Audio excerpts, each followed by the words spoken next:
So the trajectory that you saw beginning with FDR in the Gulf of sending military advisors, of sending American military equipment, of establishing bases and treaties and alliances that began back in 1945, that trajectory is now well underway in the Caspian Sea region, where the U.S. has established bases or military ties with Azerbaijan, with the former Soviet Republic of Georgia, with Kazakhstan, Uzbekistan, and Kyrgyzstan. And indeed, there are American troops now in Georgia, within 100 miles or so of Chechnya and Abkhazia, where there's also, and South Ossetia, all areas that have been in conflict in recent months. There are American troops in that area protecting the new pipeline under construction from the Caspian Sea to Georgia and then on to Turkey, the BTC pipeline.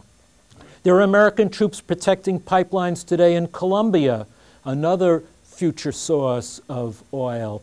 That area is under attack by guerrillas and making it hard to pump out oil from Colombia's interior oil fields and pump them to the coast for delivery to the United States. And there, too, there are American troops now involved in protecting the pipelines.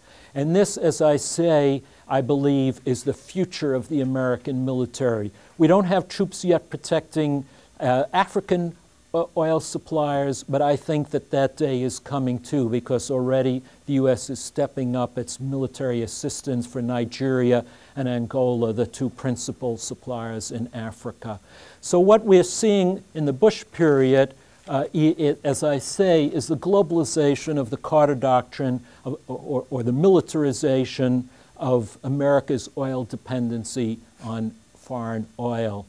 Now, I'll say two other things before finishing. There are other reasons for quickly moving away from this kind of dependency.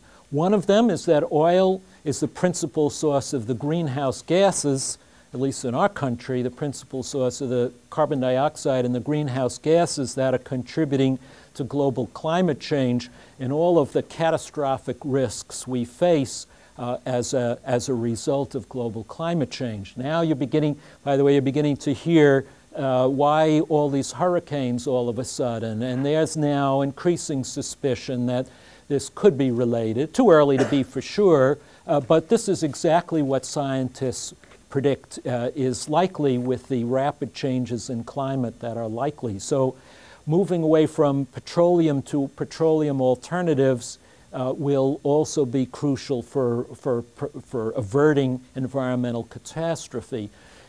And when all is said and done, we're going to run out of oil in this century, probably sooner rather than later anyway. So the sooner that we move to a post-petroleum economy, the better off we'll all be in the sense that the landing will be soft rather than a very hard, painful landing. So there are good reasons, good rational reasons to move away from this dependency. But for me, ultimately, it's a moral question. I believe that it's unconscionable for us to rest our comfortable way of life on the sacrifice of lives of young men and women in our military and those who they engage in warfare with. So I hope that through my book that this and the public talks I give, that this will help persuade people of the need to move to something different.